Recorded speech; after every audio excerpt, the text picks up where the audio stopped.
Hi, this is Payal. Welcome to Jnana Medicare Tutorials, and today we are going to start with the first part of Principle of Inheritance and Variation. I have already uploaded a basics for genetics. I have mentioned the link in the description box. So I will suggest you to watch that video so that you can clear all the genetics which are required for this chapter. So let us start with the genetics part. Whenever we talk about genetics, the one person who has contributed a lot for genetics is Mendel. Mendel started working on different genetics part since 1856. He was born in Austria and he was the first person to represent his rule of inheritance based on his hybridization experiments on green pea plant. कहने का मतलब ये है कि Mendel वो person था जिन्होंने सबसे पहले डिफरेंट एक्सपेरिमेंट्स कंडक्ट किए थे ग्रीन पी प्लांट में, गार्डन पी प्लांट में, जिसका साइंटिफिक नाम जो है वो है पीसम सैटिवम। उन्होंने ये प्लांट को क्यों सिलेक्ट किया था वो हम आगे देखेंगे, बट यहाँ पर हमें इतना जानना ज़रूरी है कि इन्होंने जो है वो बहुत सारे हाइब्रिडाइजेशन एक्सपेरिमेंट्स थे जो परफॉर्म किए थे ये प्लांट के ऊपर, सो दैट वो डिफरेंट जेनेटिक्स जो है, जेनेटिकल कैरेक्टरिस्टिक्स जो है उनको ऑब्जर्व कर पाए। But unfortunately his discoveries were neglected, यानी कि उनके जो डिस्कवरीज थे उनको इतना ज़्यादा महत्व नहीं दिया गया।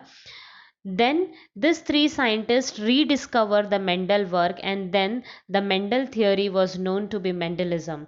यानी कि ये तीन साइंटिस्ट ने मेंडल के वर्क को फिर से रीडिस्कवर किया, जिसको हम मेंडलिज्म के नाम से जानते हैं।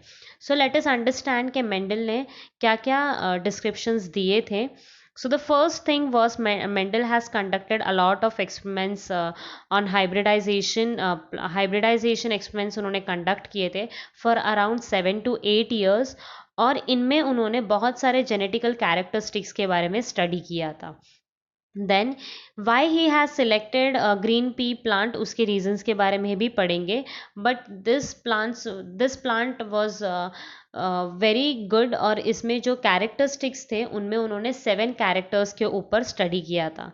If I talk about the number of chromosome in pea plant, that is 14 number of chromosomes are present in the green pea plant. Okay, now why he has selected the garden pea plant, reason उसका ये है कि first reason is it has contrasting characters. यानी कि अगर मैं character की बात करूं तो शेप, साइज, कलर, ये जो है वो टाइप के कैरेक्टर्स होते हैं जिनके ऊपर स्टडी किया जा सकता है।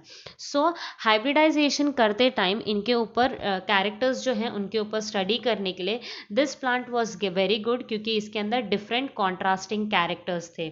इसी वजह से ये प्लांट को सिलेक्ट किया गया। So this was very strong reason.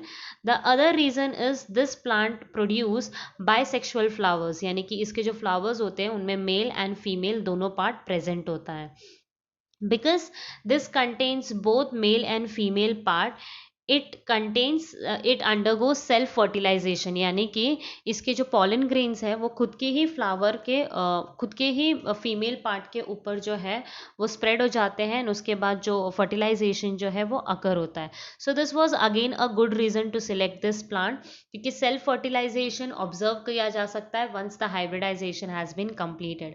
So hybridization करने के लिए जो मेल पार्ट है, that is the anther, that is removed artificially, जिसको हम लोग इमैस्कुलेशन बोलते हैं, और उसको निकालने के बाद खुद के चॉइस के पॉलन ग्रेन्स जैसे कैरेक्टरिस्टिक्स हमें चाहिए, उस चॉइस के जो पॉलन ग्रेन्स हैं उनको स्प्रेड किया जाता है on the stigma part, and then the fertilization take place, which is nothing but a technique of hybridization. तो उस तरह से उन्होंने हाइब्रिडाइजेशन एंड क्रॉसिंग जो था वो इस प्लांट में काफ़ी ईजी था। Then the last reason was short life span, क्योंकि ये प्लांट के बहुत ज़्यादा शॉर्ट लाइफ स्पैन होते हैं, इसी वजह से इनको सिलेक्ट किया गया, so that large number of generations के ऊपर स्टडी किया जा सकता है। Then if I talk about the 4 steps that he has selected, 4 steps जो वो फॉलो करते थे। First one was selection. Selection का मतलब होता है जैसे उन्होंने जैसे ये गार्डन पी प्लांट को उन्होंने सिलेक्ट किया, right. So depending upon the characteristics he has selected this plant. Then the next part was hybridization. जैसे मैंने आपको बताया कि हाइब्रिडाइजेशन जो था वो ये एक्सपेरिमेंट में बहुत ज़्यादा मस्ट था, क्योंकि उन्हें वेरिएशंस के ऊपर स्टडी करनी थी, हेरिडिटरी कैरेक्टर्स के ऊपर स्टडी करना था। इसी वजह से हाइब्रिडाइजेशन वो ऑब्जर्व करते थे कि किस तरह से हाइब्रिडाइज प्लांट जो है वो अपने कैरेक्टर्स को दिखा रहा है। Then the other one was selfing, क्योंकि ये प्लांट जो थे वो सेल्फ फर्टिलाइजेशन होता था इनके अंदर, तो हाइब्रिडाइजेशन होने के बाद ये देखते थे कि this plants are capable to again self fertilization इनमें हो रहा है या नहीं, और नेक्स्ट जो ऑफस्प्रिंग्स ग्रो हो रहे उनके अंदर कैरेक्टरिस्टिक्स जो है वो कैसे ऑब्जर्व हो रहे हैं। And the last one was calculation. once all the parts are been done, he used to calculate all the things at the end कि कितने characters जो है वो observe हो रहे हैं। Then we'll move on to the principles that he has given. So there were three principles जिनके बारे में हमें यहाँ पर पढ़ना है. So the first one is law of dominance. जब हम law of dominance की बात करते हैं, मैंने आपको बताया था कि dominant allele क्या होता है. Dominant का मतलब होता है एक ऐसा allele जो जब भी प्रेजेंट होगा अपने आप को एक्सप्रेस करेगा.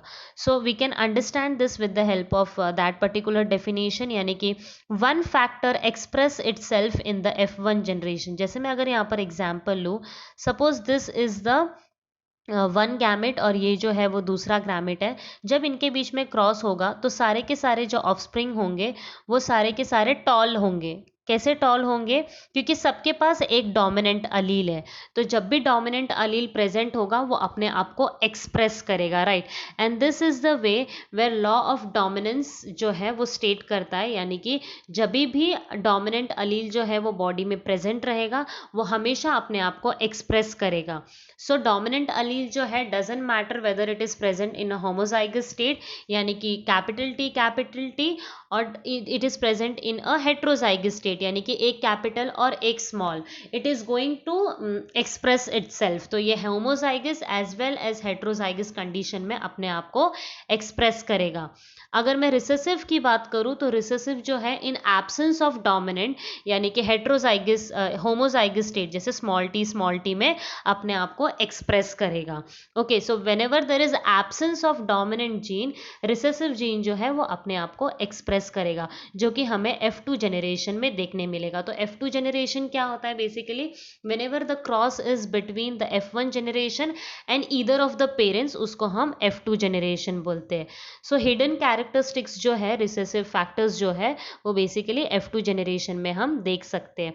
सो law of dominance is simple to understand, यानी कि whenever there is presence of dominant gene inside the body, it is always going to be expressed. Exceptional भी है इसका. एक्सेप्शनल कुछ इस तरह से है कि अगर हम इनकम्प्लीट डोमिनेंस की बात करें, इनकम्प्लीट डोमिनेंस जो है वो हम लोग ये पिक्चर के हेल्प से देख सकते हैं. जैसे हम अगर यहाँ पर देखेंगे तो अगर मैं डोमिनेंट की बात करूँ तो ये सारे जो फ्लावर्स थे वो रेड होने चाहिए थे ideally, because there is presence of dominant allele inside this flower, तो इसकी वजह से ये रेड होने चाहिए थे. बट यहाँ पर जो दो फ्लावर्स है वो पिंक कलर के हैं. That is the exceptional case जिसको हम लोग इनकम्प्लीट डोमिनेंस बोलते हैं. तो इनकम्प्लीट डोमिनेंस में क्या हो जाएगा? Both the alleles are expressed equally, और इसी वजह से ना ही डोमिनेंट कैरेक्टर ना ही रिसेसिव कैरेक्टर जो है वो देखने मिला है. यहाँ पर एक मिक्स्ड कैरेक्टर देखने मिला है, which is a exceptional of law of dominance, जिसमें लॉ ऑफ डोमिनेंस काम ना करते हुए इनकम्प्लीट डोमिनेंस जो है वो हमें देखने मिला है. So I hope this is understood what is law of dominance. Then the next one is then the next we'll move on to the next part, that is principle of segregation. Principle of segregation का क्या मतलब होता है यहाँ पर, that we'll understand with the help of this diagram. अगर हम इस डायग्राम को ऑब्जर्व करें तो इसमें हम देख सकते हैं कि इनिशियली क्या है, दो क्रोमोसोम्स प्रेजेंट है. ठीक है, दो जो क्रोमोसोम है वो दोनों गैमेट की तरफ इक्वली डिस्ट्रीब्यूट हो रहे हैं, राइट. यानी कि इसके अंदर एक क्रोमोसोम है और इसके अंदर एक क्रोमोसोम, जिस ये जो है वो मियोसिस में हम देख सकते हैं, और एट द एंड हम देख सकते हैं कि चारों को इक्वली डिस्ट्रीब्यूट हुआ है. अगर मैं इनको लॉ ऑफ सेग्रीगेशन के हिसाब से आपको समझाऊं तो if there is presence of capital T and small T, तो ये जो है वो पेरेंट सेल है. जब ये ऑफस्प्रिंग के अंदर ऑब्जर्व होगा तो हर एक ऑफस्प्रिंग को एक ही गैमेट मिलेगा, यानी कि एक कैपिटल टी और दूसरे को मिलेगा स्मॉल टी. इससे हम क्या ऑब्जर्व कर सकते हैं? इससे हम ये ऑब्जर्व कर रहे हैं कि पेरेंट सेल से जब ऑफस्प्रिंग में ट्रांसफर होगा गैमेट्स का, तब इधर दोनों में से कोई एक चीज ट्रांसफर होगी. That is law of segregation. नाम से हम याद रख सकते हैं, सेग्रीगेशन का मतलब होता है इक्वली डिस्ट्रीब्यूट होना, और सेम ऐसे ही गैमेट्स जो है वो पेरेंट सेल से ऑफस्प्रिंग में इक्वली डिस्ट्रीब्यूट होंगे, यानी कि दोनों में से कोई एक ही गैमेट पहुंचेगा, इधर कैपिटल टी इधर small T. So I hope this concept is again clear, यानी कि यहाँ पर मिक्सिंग ऑफ गैमेट्स बिल्कुल भी नहीं होंगे, एक ही गैमेट जो है वो ऑफस्प्रिंग में ट्रांसफर होगा। इसी वजह से इसको law of purity of gamete भी बोला जाता है, यानी कि एक ही गैमेट अपने आप को प्योरली एक्सप्रेस करेगा। Then the next part is law of assortment, independent assortment. इसके अगर मैं इसकी बात करूँ तो इसके अंदर हम दो कैरेक्टर्स के बारे में पढ़ेंगे with the help of this diagram. If I talk about this particular diagram, इसमें आप देख सकते हो कि यहाँ पर दो कैरेक्टर्स की बात की है। One is capital Y which is responsible for yellow colour, और जो आर है that is responsible for round seed. Okay, तो दो कैरेक्टर्स हम लोग ने डिसाइड किए, one that is for shape and the other one is for colour, right. So जब हम दो कैरेक्टर्स की बात करते हैं, यानी कि जहाँ पर डाई हाइब्रिड क्रॉस में हम दो कैरेक्टर्स को सिलेक्ट करते हैं, तो ये दो अगर कैरेक्टर्स की मैं बात कर रही हूँ तो ये आपस में एक दूसरे को इन्फ्लुएंस नहीं करेंगे, यानी कि अगर एक बॉडी में शेप एंड कलर दोनों के भी जीन्स अगर दोनों के अगर गैमेट्स प्रेजेंट है तो ये आपस में एक दूसरे को इन्फ्लुएंस बिल्कुल भी नहीं करेंगे, they are expressing themselves independently, right. जैसे यहाँ पर येलो और राउंड है, तो अगर येलो जीन प्रेजेंट है तो वो अपने आप को एक्सप्रेस करेगा, और अगर राउंड का प्रेजेंट है तो वो अपने आप को एक्सप्रेस करेगा। जैसे आप यहाँ पर भी देख सकते हो व्रिंकल्ड एंड ग्रीन सीड, तो अगर व्रिंकल्ड के जीन्स प्रेजेंट है तो व्रिंकल के गैमेट्स प्रेजेंट है तो वो अपने आप को एक्सप्रेस करेंगे। So this is all about the independent assortment, यानी कि गैमेट्स जो है वो अपने आप को इंडिपेंडेंटली एक्सप्रेस करेंगे। जैसे यहाँ पर अगर हम लोग ने जो लिखा हुआ है वो अगर हम पढ़े तो इसमें क्या लिखा हुआ है कि jeans of different character located in different pair of chromosome. जैसे अगर मैं इसकी बात करूँ तो कैरेक्टर के लिए एक जीन जो है वो अलग जगह पर लोकेटेड रहेगा, और जो कलर के लिए है वो अलग जगह पर लोकेटेड रहेगा, यानी कि शेप जो हमने सिलेक्ट किया है और जो हमने कलर सिलेक्ट किया है वो दोनों के जो जीन्स है वो अलग अलग जगह पर लोकेटेड है, और इसी वजह से ये आपस में एक दूसरे को इन्फ्लुएंस नहीं करेंगे। यानी कि अगर शेप का जीन प्रेजेंट है तो वो कलर के जीन को सप्रेस नहीं कर सकता कि ये जो कलर है वो वहाँ पर एक्सप्रेस नहीं होगा, ऐसा यहाँ पर बिल्कुल नहीं है, जैसे हम डोमिनेंट और रिसेसिव के केस में देखते हैं। So this is all about the independent assortment, यानी कि इंडिपेंडेंट असॉर्टमेंट का मतलब ये होता है कि जब दो कैरेक्टर्स के जीन जो है वो अलग अलग जगह पर प्रेजेंट है तो वो आपस में एक दूसरे को इन्फ्लुएंस नहीं करेंगे, लेकिन ये उन्हीं पर एप्लीकेबल है जिनके जीन्स जो है वो अलग अलग क्रोमोसोम पर है। अगर एक ही क्रोमोसोम पर प्रेजेंट है तो उनको हम लोग लिंक्ड जीन्स बोलते हैं, जिनके बारे में हम अपकमिंग वीडियोस में देखेंगे। So I hope the independent assortment is clear. Now the next one is the cross that is known to be the back cross and test cross। अगर हम यहाँ पर इसका एग्जाम्पल देखें तो फर्स्ट केस में हम देख सकते हैं कि यर इट इज टॉल और ये जो है वो ड्रॉफ है, राइट। सो इनके जो ऑफस्प्रिंग्स होंगे वो सारे के सारे टॉल होंगे। क्यों यहाँ पर सारे के सारे टॉल है? बिकॉज डोमिनेंट जो जीन है वो प्रेजेंट है, तो इसको हम क्या बोलते हैं? F1 generation. When this F1 generation is crossed with the parent gamete, यानी कि सपोज इसके साथ क्रॉस किया गया तो उसको हम क्या बोलते हैं? बैक क्रॉस, जैसे कि हम यहाँ पर देख सकते हैं।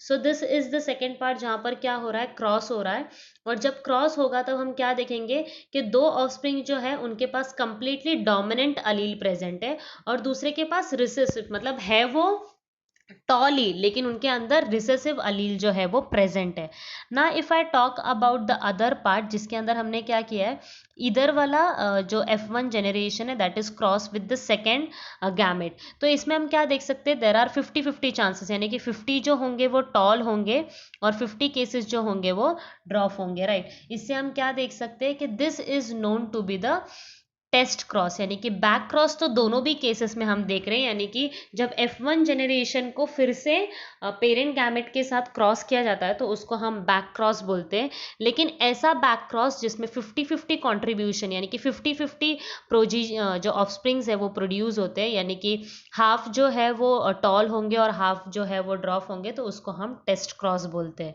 ओके, एंड जो यहाँ पर ऑफस्प्रिंग्स जो प्रोड्यूस हुए हैं ये इन्हें हम F2 जनरेशन बोलते हैं। So I hope the concept of back cross and test cross is again clear to you all, and I hope this video was helpful to you all, and you have understood all the parts of this chapter. If you have not yet subscribed the channel, please do so. Thank you for watching the video.